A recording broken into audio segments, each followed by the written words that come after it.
বাংলাদেশ অন্তর্বর্তী সরকারের প্রধান উপদেষ্টা অধ্যাপক মোহাম্মদ ইউনূস বলেছেন, চলতি বছরের শেষ দিকে নির্বাচন হতে পারে।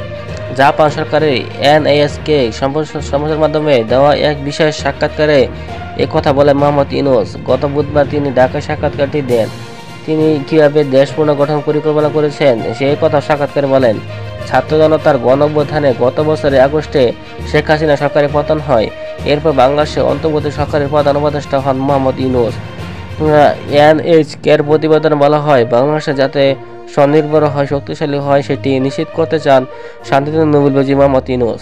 মোহাম্মদ ইউনূস বলেন, আমরা যখন ক্ষমতায় এসেছিলাম তখনকার পরিস্থিতি বিবেচনা আমি মনে করি আমরা অনেক দূরে গিয়েছি, কারণ এটি ছিল পুরোপুরি বিধ্বস্ত সমাজ, বিধ্বস্ত অর্থনীতি, বিধ্বস্ত রাজনৈতিক ব্যবস্থা, বিচার ব্যবস্থা, সবকিছুই বিধ্বস্ত। গণতান্ত্রিক দেশের জন্য নির্বাচন একটি অপরিহার্য পদক্ষেপ। মোহাম্মদ ইউনূস বলেন, নির্বাচন অনুষ্ঠানের সম্ভাব্য সময় হতে পারে চলতি বছরের শেষ দিকে। মোহাম্মদ ইউনূস বলেন, যখন নির্বাচন হবে, যা নির্বাচিত হয়ে সরকারে আসবে, তারা কাজ করার জন্য খুব নিরাপদ ও দৃঢ় ভিত্তি পাবে। দেশের তরুণেরা ভবিষ্যতে প্রভাবশালী হয়ে উঠবেন বলে আশা প্রকাশ করেন মোহাম্মদ ইউনূস। গত বছর গণ-অভ্যুত্থানে তরুণেরা মুখ্য ভূমিকা পালন করবেন। মোহাম্মদ ইউনূস বলেন, তরুণেরা কি করতে চায়, তারা তাদের সৃজনশীল শক্তি দেখাতে চায় এবং তা বাকি বিশ্বের কাছে তুলে ধরতে চায়। সুতরাং আমাদের মনে এই আকাঙ্ক্ষাটাই থাকতে হবে।